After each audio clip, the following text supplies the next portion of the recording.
Hari demi hari terus berganti sejak pemberlakuan pembatasan kegiatan masyarakat atau PPKM darurat yang mulai pada 3 Juli 2021. Di daerah yang masuk zona merah, kabar soal penuhnya rumah sakit dan minimnya stok oksigen tiap harinya didengungkan. UGD kita menerima 20-30 pasien dengan COVID dengan membawa rapid antigen positif dan kondisi sesak. Jadi itu sudah berlangsung 5 malam inilah, sampai semalam itu 30 pasien juga sudah berdatangan ke UGD. Salah satu upaya mengatasi penuhnya kamar di rumah sakit, maka pemerintah melalui Kementerian Kesehatan meminta pasien COVID-19 tanpa gejala atau dengan gejala ringan hingga sedang untuk melakukan isolasi mandiri di rumah maupun fasilitas isolasi terdekat jika ada. Sedangkan pasien dengan gejala berat dan kritis menjadi prioritas perawatan rumah sakit. Sedangkan yang bergejala ringan hingga sedang bisa memanfaatkan pelayanan telekomunikasi medis secara online untuk berkonsultasi ke dokter dan mendapatkan multivitamin.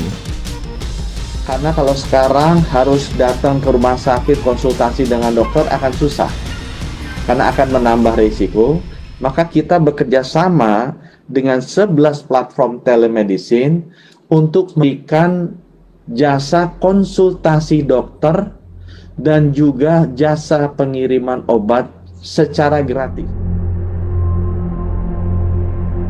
Sementara di beberapa sudut wilayah zona merah, masjid yang mengumandangkan berita duka juga saling bersahutan.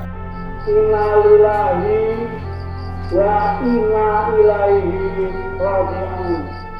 Seolah tidak mau kalah dengan suara sirine ambulan yang lalu lalang di jalanan.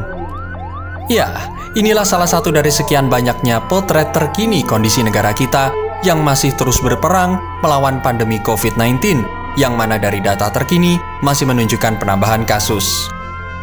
Di beberapa provinsi di Indonesia, berbagai upaya terus dilakukan pemerintah provinsi dan daerah untuk mencegah penyebaran COVID-19 termasuk varian barunya. Mulai memperpanjang masa PPKM Mikro hingga membentuk Satgas khusus, dan tidak ketinggalan, lembaga publik dan relawan juga ikut berupaya maksimal. Nasional sudah berpikir cukup keras, namun karena ini kebutuhannya cepat, maka kami di Jawa Tengah membuat Satgas itu untuk menampung, membantu, memfasilitasi, dan sedikit juga ngoyak-ngoyak. Kenapa ini penting untuk kita lakukan agar tidak ada delay yang berkepanjangan, karena ini berakibat fatal nanti kepada pasien. Itu kondisi yang ada.